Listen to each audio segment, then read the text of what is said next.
Hi நண்பர்களே, இன்றைக்கி நாள் 2 காலையில் எழுந்ததும் ஒரு ரெட் பனானாவையும் கருப்பு காஃபியும் குடிச்சிட்டு ஜிம்முக்கு கிளம்பிட்டோம். இன்றைக்கி ஜிம்மில் நமக்கு செஸ்ட் ஒர்க் அவுட்.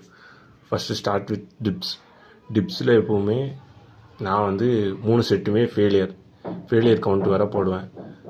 அதை முடிச்சுட்டு நம்ம என்ன பண்ணோம்னா barbell bench press 3 set, each செட்டும் 12 ரெப்ஸ் போட்டு முடிச்சுட்டு இன்க்ளைன் பார்பிள் ப்ரெஸ் அதுவும் 3 செட்டு, ஈச் செட்டு 12 ரெப்ஸ். எல்லாமே நம்ம விளையாடுற எல்லா விளையாட்டுமே 3 செட்டு, ஈச் செட் 12 ரெப்ஸ். அது ஈஸியாக இருந்ததுன்னா 15 ரெப்ஸ். ஒவ்வொரு செட்டுக்கும் நம்ம வெயிட் இன்க்ரீஸ் பண்ணுவோம். இன்க்ளைன் பார்பிள் ப்ரெஸ்ஸை முடிச்சுட்டு டிக்ளைன் பார்பிள் ப்ரெஸ் விளாண்டோம். அதுக்கப்புறம் கேபிள் ஃப்ளை விளாண்டோம்.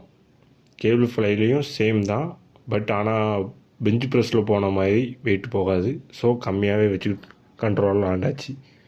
அதை முடிச்சுட்டு பட்டர்ஃப்ளை கண்ட்ரோலாக விளாண்டோம்னா கரெக்டாக இருக்கும். அதையும் 3 முடிச்சுட்டு மொத்தம் இன்றைக்கி ஜஸ்ட்டுக்கு மொத்தம் 6 ஒர்க் அவுட் போட்டிருக்கோம். 6 ஒர்க் அவுட்டையும் முடிச்சுட்டு நம்ம இங்கேருந்து கிளம்பி வீட்டுக்கு வந்தாச்சு. வீட்டுக்கு வந்ததும் நம்ம ப்ரிப்பேர் பண்ண வேண்டிய 3 மீலையும் ப்ரிப்பேர் பண்ணி பேக்கில் எடுத்து வச்சு கொண்டு கிளம்பியாச்சு. ஆனால் பேகு லேப்டாப் பேக்கா இல்லை சோத்து முட்டையான்னு தெரில. டெய்லி போக போக மீல்ஸ் மட்டும் எக்ஸ்ட்ராவாக போய்கிட்டு இருக்கு. ஸோ ஓகே, எப்பவும் போல் ஆஃபீஸில் போய்ட்டு ஒர்க்கை பார்த்துட்டு அந்தந்த டயத்துக்கு அந்தந்த மீல்ஸையும் சாப்பிட்டுட்டு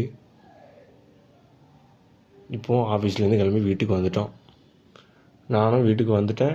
நீங்களும் உங்கள் ஒர்க்கை முடிச்சுட்டு வீட்டுக்கு போயிருங்க. நான் நைட்டு ஒரு மீல் சாப்பிட்டுட்டு அப்படியே தூங்கிடுறேன் நண்பர்களே. அடுத்த வீடியோவில் பார்க்கலாம். அப்புறம் உங்களுக்கு பிடிச்ச விஷயத்த நீங்கள் பண்ணுங்கள். அதுக்கு ரொம்ப லேட்டாக ஆக்காதீங்க, ரொம்ப நேரமாக ஆக்காதீங்க. பாய்.